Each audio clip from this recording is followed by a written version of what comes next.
First స్టార్టింగ్లో అపర్ణ రుద్రాణితో అమ్మవారి కుంకుమ తీసుకురమ్మని చెప్పాను కదా తెచ్చావా అంటుంటే రుద్రాణి తన తప్పును కావ్య మీదకు తోసేస్తుంది. ఇక అదంతా విన్న రాజ్ రుద్రాణితో అత్తా నువ్వు ఈ కళావతికి కుంకుమ తెమ్మని చెప్పావో లేదో నాకు తెలియదు కానీ కళావతికి అబద్ధం చెప్పే అలవాటు లేదు అంటాడు. కృష్ణమూర్తి, అప్పు, కనకం అంతా అది విని సంతోషిస్తారు. అంటే నాకు ఆ అలవాటు ఉందని అంటున్నావా రాజ్ అంటుంది రుద్రాణి.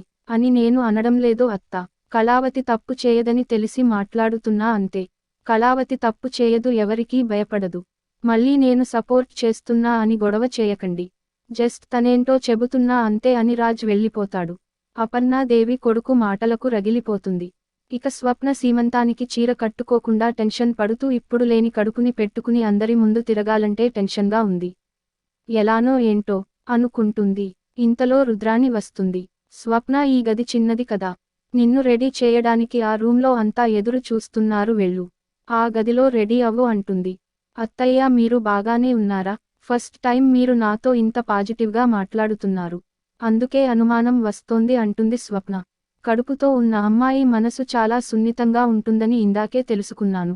మీ అమ్మమ్మ చెప్పింది. అందుకే ఇలా మాట్లాడుతున్నాను. ఇక నిన్ను బాధపెట్టనులే అంటూ కవర్ చేసుకుంటుంది రుద్రాణి. అలా అయితే నాకు చాలా సంతోషంగా ఉంది అత్తయ్య అంటుంది స్వప్న. స్వప్న నా ఇంటి వారసుడిని నీ కడుపులో మోస్తున్నావ్. జాగ్రత్త అంటూ కడుపు మీద చేయి వేయబోతుంది రుద్రాణి. ఇక వెనక్కి జరిగిన స్వప్న సరే అత్తయ్య నేను రెడీ అయ్యి వస్తాను అంటూ చీర అందుకుంటుంది. అలా స్వప్న అక్కడి నుంచి రుద్రాణి గదిలోకి వెళ్తుంది. అప్పుడు రుద్రాణి ఇదే మంచి సమయం, కనీసం కడుపు మీద చేయి కూడా వేయనివ్వడం లేదంటే దీంది ఖచ్చితంగా దొంగ కడుపులానే ఉంది. ఎలా అయినా దీన్ని బయటపెట్టాలంటే ఏదొకటి చేయాలి అని అనుకుంటుంది రుద్రాణి. ఇక ఓ ఐడియా వస్తుంది రుద్రానికి. అవును, స్వప్న వారానికి ఓసారి చెకప్ పేరుతో ఆసుపత్రికి వెళ్తుంది కదా. కడుపు నాటకం అయితే అది కూడా నాటకమే కదా. వెంటనే దాన్ని నిరూపించాలంటే ఆ రిపోర్ట్స్ వెతకాలి అని మొత్తం వెతికి వాటిని ఫోటోలు తీసి డాక్టర్ శ్రీదేవికి పంపించేస్తుంది రుద్రాణి. మళ్ళీ ఆ రిపోర్ట్స్ ఎక్కడున్నాయో అక్కడే దాచిపెట్టేస్తుంది. ఇంతలో స్వప్న ఏదో మరిచిపోయానంటూ లోపలికి వచ్చి ఏంటి అత్తయ్య ఇంకా ఇక్కడే ఉన్నారు అంటుంది. ఇదిగో రాహుల్ బ్రాస్లెట్ తీసుకుని రమ్మంటే వెతుకుతున్నాను. సరే నువ్వు త్వరగా రెడీ అవ్వు అంటూ వెళ్ళిపోతుంది రుద్రాణి. అదేంటి, బ్రాస్లెట్ పైనే ఉంది కదా, దాన్ని వెతకడానికి ఇంత టైమా? అయినా వాటిని వెతికే క్రమంలో నా రిపోర్ట్స్ ఏం దొరకలేదు కదా ఆవిడకు అనుకుంటూ కబోర్డ్లో తన రిపోర్ట్స్ సరిగ్గా ఉన్నాయో లేదు చూసుకుని కూల్ అవుతుంది స్వప్న. కానీ వాటినే రుద్రాణి ఫోటోలు తీసుకుందన్న సంగతి స్వప్నకు తెలియదు. ఇక సీమంతానికి ముత్తైదువులు వస్తూ ఉంటే అపర్ణాదేవి వాళ్లకు ఆహ్వానం పలుకుతుంది. ఇక కావ్య, కనకం వాళ్లతో పాటు అప్పు కూడా సీమంతం ఏర్పాట్లు చేస్తూ ఉంటే అప్పుడే వచ్చిన ఓ ముత్తైదువో అప్పుతో ఇదిగో అబ్బాయి ఇక్కడ దగ్గర్లో ఏదైనా కొట్టు ఉంటుందా అంటూ పలకరిస్తుంది. మంచిగా మాట్లాడితే మంచిగా సమాధానం ఇస్తాను. నేను అబ్బాయిని కాదు అంటుంది అప్పు కోపంగా.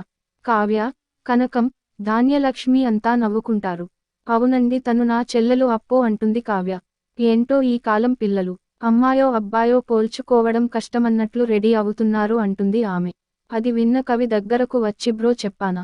నేను చెప్పానా? నిన్ను కలిసిన మొదటిలోనే చెప్పాను. నువ్వు అమ్మాయివంటే ఎవరూ నమ్మరని అంటాడు. అవునురా బై, నేను అబ్బాయిలానే రెడీ అవుతాను. ఏంటిప్పుడు అంటుంది అప్పు. అలా రెడీ అయినప్పుడు ఇలా కోపం తెచ్చుకోకూడదు మరి అంటాడు కళ్యాణ్ నవ్వుతూ. రేయ్ కళ్యాణ్ ఆగరా, అప్పుని ఎందుకు అలా ఏడిపిస్తావ్ అంటుంది ధాన్యలక్ష్మి. మీ అబ్బాయికి ఏడిపించడమే వచ్చు ఆంటీ అంటుంది అప్పు. అలా ఏడిపించకుండా ఉండాలంటే నువ్వు కూడా అమ్మాయిలా రెడీ అవ్వు. నేను మంచి చీర ఇస్తాను కట్టుకో అంటుంది ధాన్యలక్ష్మి. ఇక కళ్యాణ్ మాటలకు పౌరుషంగా పదండి ఆంటీ, నేను చీర కట్టుకుంటాను అంటుంది. సరే అంటూ ఇద్దరూ లోపలికి వెళ్తారు. మరోవైపు రుద్రాణి డాక్టర్ శ్రీదేవికి కాల్ చేసి నేను పంపించిన రిపోర్ట్స్ చూసి త్వరగా విషయానికి చెప్పు అంటుంది. ఆమె సరే అంటుంది. ఇక కాసేపటికి రాహుల్, రాజ్, కళ్యాణ్ మాట్లాడుకుంటూ ఉంటే అప్పు చీరతో నడవలేక మెట్లు దిగి మధ్యలో ఆగిపోతుంది. ఇక అప్పుని అంతా తిరిగి చూస్తారు. కళ్యాణ్ అయితే బాగా నవ్వుతాడు అప్పును చూసి. రాజ్, రాహుల్ కూడా నవ్వుతారు. చివరి అమ్మాయిని అబ్బాయిలా పెంచారు, తన తప్పేముంది అంటుంది భర్తతో ఇందిరాదేవి. ఇక కళ్యాణ్ కాస్త దగ్గరకు వెళ్లి బ్రో బ్రో అంటూ నవ్వుతుంటాడు.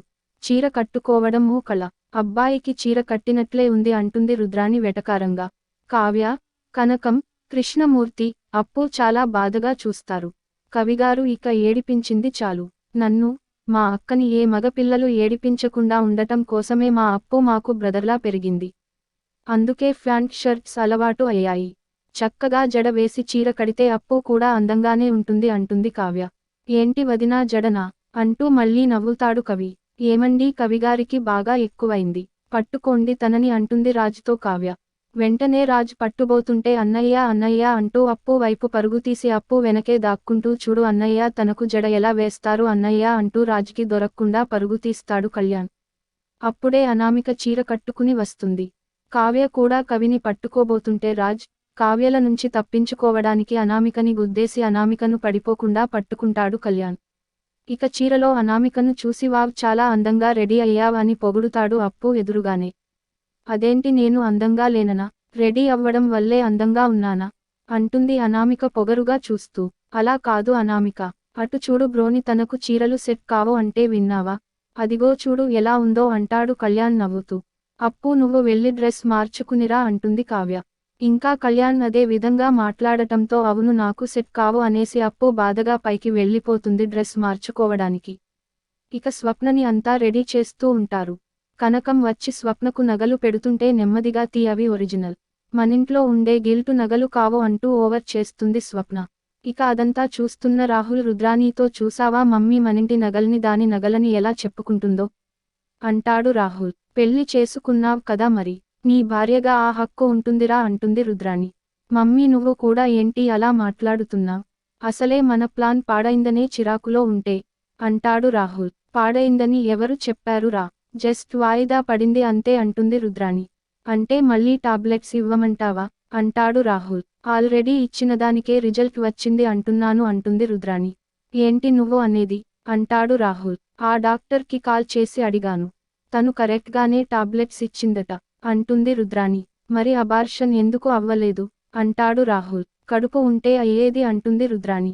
నిజాన్ని విని షాక్ అవుతాడు రాహుల్. ఇది ఫ్రెండ్స్ ఈరోజు Brahmamudi serial A to Z మొత్తం ఎపిసోడ్ రివ్యూ.